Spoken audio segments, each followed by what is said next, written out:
My number one advice is to breathe, to take 10 deep breaths and intentional breaths. Add some intention into the inhale.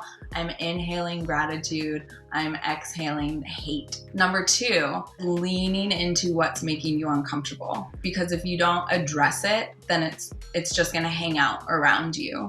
Again, starting with the breath, but asking yourself, what is making me feel this way? Okay, I acknowledge that. How can I help myself in this moment? Let's do that.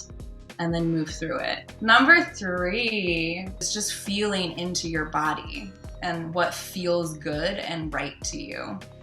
And speaking from that place. And that truth is not your ego. It's coming out of that and coming into our heart, and you won't be as nervous. Let's breathe in and lean in. Let's go.